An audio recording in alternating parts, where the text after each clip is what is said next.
మీ business ఏదైనా మీ ఊర్లో promotion చేయాలంటే అది సుమన్ టీవీతోనే సాధ్యం. ఇప్పుడే సంప్రదించండి.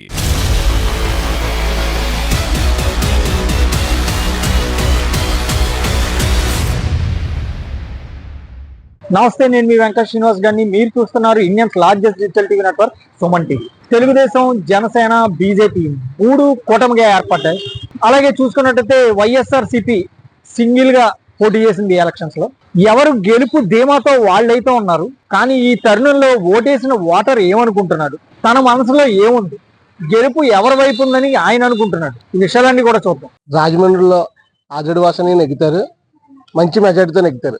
మేము అంచనా ప్రకారం ఒక 25,000 నుంచి 30,000 మధ్యలో మంచి మెజార్టీతో నెగ్గుతారు.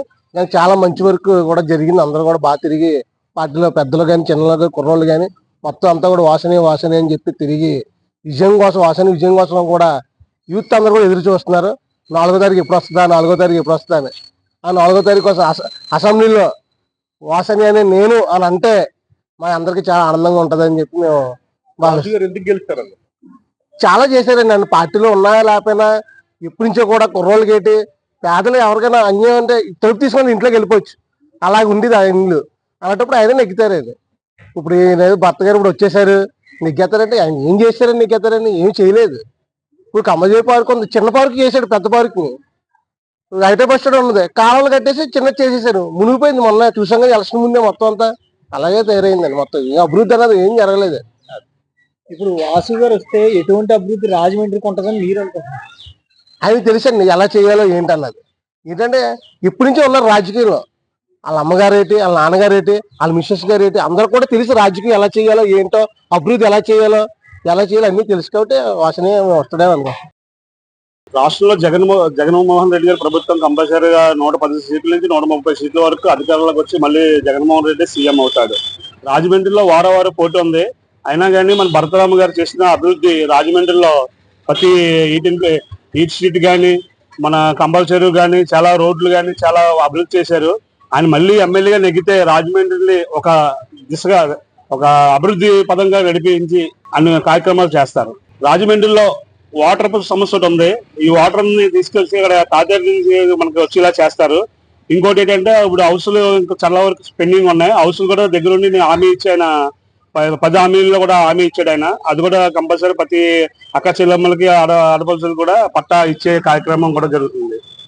రాజమండ్రిలో మంచినీటి సమస్య కూడా బాగా 24 hours కుళ ఇచ్చేలా కూడా భర్త గారు చాలా పొలాలు తీసుకున్నాడు. అదే పైవర్ కూడా నీకు మోరంపూడి పైవర్ కూడా చాలా వరకు అయిపోయింది 90%. ఆదిరెడ్డి బాసు గారి కోసం చెప్పాలంటే చాలా ఉన్నాయి. పేదలకు చాలా చేశారు. బాంబే గృహాలు ఉన్నాయి. ఆ బాంబే గృహాల్లో కానీ పేదలకు కానీ నిత్యావసర వస్తువులు అన్నీ కలిపి మొత్తం మన కరోనా టైంలో కూడా చాలా కష్టపడ్డారు ఆదిరెడ్డి వాసు గారి. ఆయన కానీ ఆ ఫ్యామిలీ కానీ భవానీ గారు కానీ అప్పారావు గారు కానీ ఆయన నగ్గడానికి చాలు. ప్రతి ఒక్కరు డప్పు కొట్టుకోక్కర్లేదు. మాకు మెజార్టీ రావట్లేదని ఎవరు చెప్పక్కర్లేదు కూడా. మా మెజార్టీ మాకు వస్తుంది, కానీ ఎంత రావాలి ఏంటి రావాలో మాకు తెలుసు. ఆయన ఒకసారి మాకు అసెంబ్లీలో అడుగుపెట్టడం మా కోరిక, మా యూత్ అందరూ కోరిక. అది ఆదిరెడ్డి శ్రీనివాస్ గారు నెగ్గాలని మనస్ఫూర్తిగా కోరుకుంటున్నాం. అభివృద్ధి అంటే ఆల్రెడీ ఇప్పుడు కంబలపేట ఉంది, కంబలపేటలో కాలువలు లేవంటే కాలువలన్నీ కట్టించారు. ఇప్పుడు హ్యాపీ స్ట్రీట్ పెట్టారు. ఆ హ్యాపీ స్ట్రీట్ దేనికి పెట్టారు? మొత్తం అక్కడ వైజాంక్షన్ అంతా మునిగిపోయి మొత్తం వీళ్ళలోకి నీళ్లు కట్టి వెళ్ళిపోతే ఆదిరెడ్డి వాసు గారు ఏం చేశారు? అప్పుడు వాళ్ళ ఇంట్లో సమస్యలు కనుక్కొని అన్నీ చేసి నిత్యావసర వస్తువులన్నీ తీసుకెళ్ళి ఇవ్వడం అన్నీ చేయడం, ఆ మంచి పనుల వల్ల మాకు ఆదిరెడ్డి వాసు గారు రావాలి. వైఎస్ఆర్సీపీ మార్గాన్ని భర్తరావు గారు. ఎందుకని ఒక్క రాజమండ్రిలో మోరంపూడి ఫ్లైఓవర్ ఒక్కటి చాలండి ఆయనకి వెళ్ళడానికి. ఇంకా చాలా అభివృద్ధి పనులు చేశాడు. అన్నిటిలోనూ ఆ జనాలకి, రాజమండ్రి ప్రజలకి చరిత్రలో నిలబడిపోయేది ఏదన్నా ఉందంటే మోరంపూడి ఫ్లైఓవర్. ఎన్నో యాక్సిడెంట్ల నుంచి ఎన్నో ప్రమాదాల నుంచి తప్పించింది ఆ ఫ్లైఓవర్. అదొక్కటి చాలండి మార్గాన్ని భర్తరావు వస్తాడని చెప్పుకోవడానికి. ఆయన మేనిఫెస్టో రిలీజ్ చేశాడండి. 24 గంటలు వాటర్ ఇస్తున్నాడు, జనానికి యువతకి ఉద్యోగాలు ఇస్తున్నాడు. ఆయన చెప్పిన ప్రతి హామీ జగన్ గారు ఎలా నిలబెట్టుకుంటారో ఈయన కూడా అలాగే నిలబెట్టుకుంటారు. ఆయన ఇచ్చిన ప్రతి హామీ 10 హామీలు ఇచ్చిన 10 హామీలు కూడా ఈయన నిలబెట్టుకుంటారు నమ్మకం రాజమండ్రి జనానికి, మాకు కూడా ఉంది. నమస్తే అండి, నా పేరు సాయి అండి. రాజమండ్రిలో కన్ఫామ్గా ఆదిరెడ్డి వాసు గారే గెలుస్తారండి.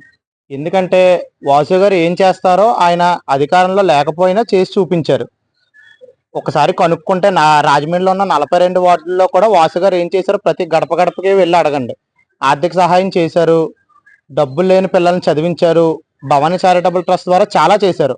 ఆదిరెడ్డి వాసు గారు ఎమ్మెల్యే అయ్యి అసెంబ్లీకి వెళ్తే ఇంకా ఎంత చేయగలరో చేసి చూపిస్తారండి.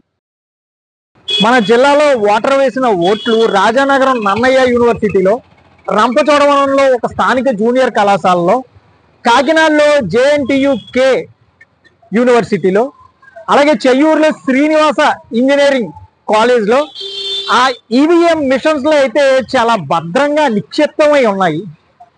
భద్రతా బలగాల మధ్య సీసీ కెమెరాల నిఘాలలో, కేంద్ర ప్రభుత్వం కనుసన్నలలో చాలా భద్రంగా ఉన్నాయి ఆ ఓట్లు అయితే. కానీ ఇక్కడ చూసుకుంటే ప్రతి పార్టీ కూడా గెలుస్తుంది అనుకుంటున్నారు. ఆ ఈవీఎం మిషన్ లో ఉన్న ఓట్లు బయటకు వస్తాయి కానీ ఏ పార్టీ ఇక్కడ గెలుస్తుంది అనేది చెప్పలేం. మనం జూన్ 4 వరకు ఆ తుది తీర్పు కోసం మనం వేచి ఉండాల్సింది. కెమెరా పర్సన్ గణేష్తో వెంకట శ్రీనివాస్ గారిని, సుమన్ టీవీ, రాజమండ్రి.